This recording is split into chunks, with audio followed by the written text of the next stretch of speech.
જૂનાગઢમાં આવેલ health plus hospital ચર્ચાનો વિષય બની છે. હોસ્પિટલમાં પ્રસૂતિની સારવાર દરમિયાન 5 મહિલાઓને બાદમાં કિડની ફેલ થઈ જવા પામી અને આ 5માંથી 2 મહિલાઓનું મોત થવાની ઘટના પ્રકાશમાં આવી. જૂનાગઢમાં ઓગસ્ટ-સપ્ટેમ્બર માસમાં હેલ્થ પ્લસ હોસ્પિટલમાં પ્રસૂતિની સારવાર માટે આવેલ 5 મહિલાને કિડની ફેલ થવાનો મામલો પ્રકાશમાં આવ્યો હતો.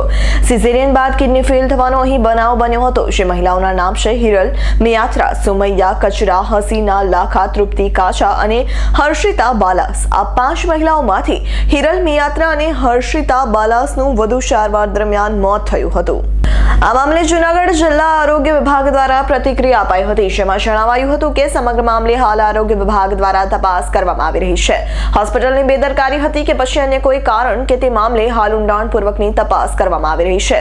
બીજી તરફ હેલ્થ પ્લસ હોસ્પિટલ દ્વારા જણાવવામાં આવ્યું કે બાટલામાં ટોક્સિન હોવાથી 5 મહિલાની કિડની ફેલનો બનાવ બન્યો હતો. હોસ્પિટલમાં છેલ્લા 3 વર્ષ દરમિયાન અંદાજે 3500 ઓપરેશન થયેલ છે, જેમાંના બધા જ સફળ રહ્યા છે. આ મામલે હોસ્પિટલનો કોઈ દોષ ન હોવાની વાત જણાવાઈ હતી.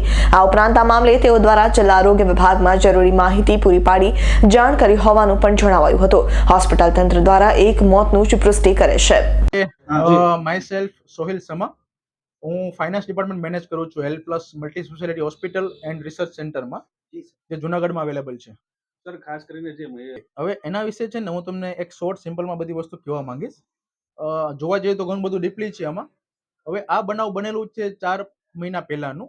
બનાવ સાચો છે, તમારી વાત સાચી છે કે આપણે હોસ્પિટલ છે ને એ 2019માં એનું ઓપનિંગ થયું, ઉદ્ઘાટન થયું. અને આપણી હોસ્પિટલમાં છે ને ગાયનેક ડિપાર્ટમેન્ટ PMJમાં સ્ટાર્ટ થયું. અને જુનાગઢમાં આપણી જ એક હોસ્પિટલ હતી કે જેને ગાયનેક ડિપાર્ટમેન્ટ PMJમાં સ્ટાર્ટ કર્યું, જેથી કરીને અમારી પાસે ફ્લો વધવા લાગ્યો માંગરોળથી, જુનાગઢથી, બધામાંથી. એટલે ધીમે ધીમે શું થયું કે 7મ-8મનો ટાઈમ હતો, લાઈક ઓગસ્ટ મહિનો હતો. આપણે જે RL બાટલો આવે ને, RL બાટલો, એ RL બાટલાનો આપણે ઉપયોગ કર્યો છે આમાં ઇનડાયરેક્ટલી. ઓપરેશન થાય, CS થાય ગાયનેક ડિપાર્ટમેન્ટમાં, એટલે આપણે નહીંને સમથિંગ 3000 થી 3500 જેવા ઓપરેશન કર્યા છે છેલ્લા સારા 3 વર્ષમાં, બરોબર. એટલે આમાં કેવું થયું છે કે જે ટોટલ પેશન્ટ હતા 3500, એ 3500 પેશન્ટમાંથી 4 પેશન્ટ ઇન્ફેક્ટેડ થયા છે. હવે એ ઇન્ફેક્ટેડ થવાનું મેઇન કારણ શું છે કે ભાઈ આ જે RL બાટલો છે એમાં ટોક્સિન નકળેલું છે, જેને કહેવાય ઝેરી પદાર્થ. એ ઝેરી પદાર્થથી દર્દીના જે આપણે બાટલો ચડાવીએ એટલે એને ઝેરી પદાર્થથી એને ઇન્ફેક્શન થયું. એ ઇન્ફેક્શન થવાથી ડૉક્ટરને ખબર પડવાથી આપણે પછી એને રિફર કરવામાં આવ્યા બીજી હોસ્પિટલમાં. ડાયાલિસિસ ઉપર ઘણા પેશન્ટ વયા ગયા અને એમાં ધીમે ધીમે પછી આપણને ખબર પડી કે ખરેખર આ પ્રોબ્લેમ ક્યાંથી આવેલું છે. એટલે અમારા ગુજરાત પેથોલોજીસ્ટ લેબોરેટરી બધા પ્રૂફની સાથે અમે આખું રિસર્ચ કર્યું અને રિસર્ચ કરીને અમે આખું નિર્ણય એ થયેલું કે ભાઈ ખરેખર પ્રોબ્લેમ ક્યાં આવેલું છે. તો પ્રોબ્લેમ આવેલું છે RLના બાટલામાં, કે જે એક ટોક્સિન આવેલું છે. કેટ કંપનીનો બાટલો છે અને એ બાટલામાં ટોક્સિન આવવાથી આખું રિપોર્ટ અમે નગરપાલિકા, જિલ્લા પંચાયત, આરોગ્ય મિત્રમાં આપેલું અને અહીંયા અમે ઇન્ફોર્મ કરેલું કે આમાં ના ડોક્ટરને ખબર છે ના હોસ્પિટલને ખબર છે.